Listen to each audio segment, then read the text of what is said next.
Yeah, what's up? Good morning mga tropa bibs natin ngayon dyan. Nakikita mo naman ang oras natin, alas 6, no? So, umaga, kasama ko nga pala si Tito Alex, ayan no. Pupunta kami ngayon sa Calvario, dito sa Santa Cruz, sa Tubo-Tubo South. So, napakaganda doon ng sunrise. Di ko alam kasi, parang, hindi ko alam kung maabutan pa ba namin yung sunrise. So, may nagsabi na maganda daw doon. So, try natin and let's go!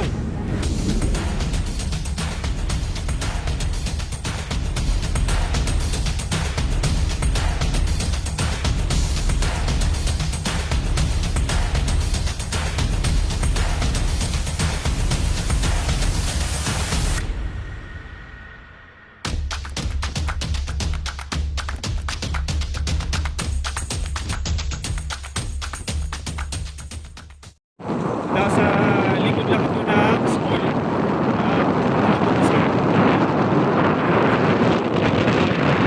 Ay, napakalamig!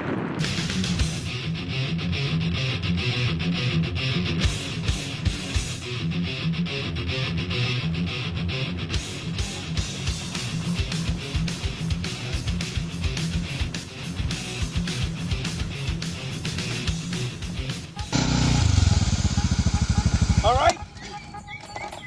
Finally, andito na tayo sa tinatawag nilang Calvario dito sa Tubo-Tubo South, no? Ito na ang sunrise, no? So, check natin, time checks now. 6:44 AM on the clock right now. Kung nakikita mo naman guys, talagang napakaganda. Tingnan mo na mo, green na green. Ayan. Oh! Diba? So, ayan na, dito tayo.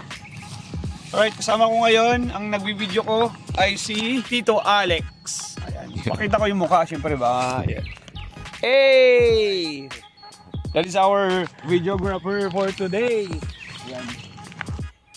Taga dito ako sa Tubo-Tubo South, pero ngayon ko lang napuntahan itong lugar na to, ang tinatawag nilang Calvario. Kung nakikita mo guys, unang bungad pa lang, sunrise na. Bagong pag-asa agad ang ating makikita, di ba? Pinapangako ko sa iyo, pag mapuntahan mo ang lugar na to, talagang mamamangha at mapapawaw ka dito dahil tanaw mo ang buong Santa Cruz, ang palengke. Ito pa guys ang dam, tanaw natin, yung sagrada na pinupuntahan natin taon-taon, tanaw na tanaw dito. Ito pang malupit guys, nakikita mo yan, lupay na yan, nakikita mo yung mga palayan na yan, hindi sa akin yan, ewan ko kanino yan, basta nakikita ko lang, napakaganda, nakakamangha, di ba? Talagang nature talaga. So ang ano nga lang dito, wala akong dalang kape. Wala akong dalang kape. Napakaganda dito sa mga banding, mga family banding, overnight. Yes, talaga guys. Kaya sinasabi ko sa inyo, pumunta na kayo dito sa Calvario. Kung may mga tropa pips kayo, magplano kayo. Sige, planuhin nyo na. Huwag nyo lang drawingan, ha? Kulayan nyo na. Dito lang ito guys, ano Tubo-Tubo South. So wala tayo sa iba yung lugar, kundi Tubo-Tubo pa rin to. Ay, napakaganda. Sarap to, may kape. Wala tayo.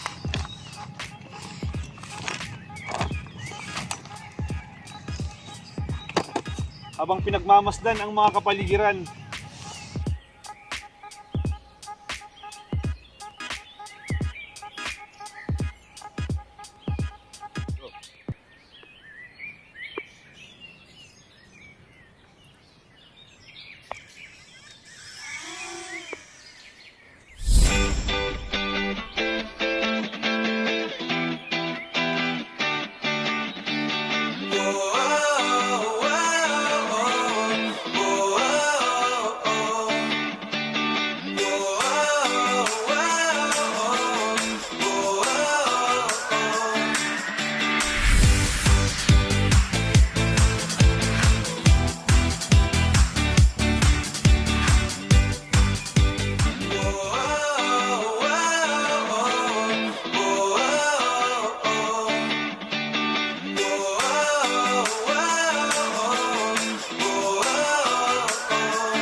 Yo guys, so ayun na nga, napakaganda dito sa Calvario. Pero gusto ko lang sabihin sa inyo, pag pupunta rin kayo dito, literal na Calvario din ang iyong mapupuntahan kasi yung daan medyo bato-bato.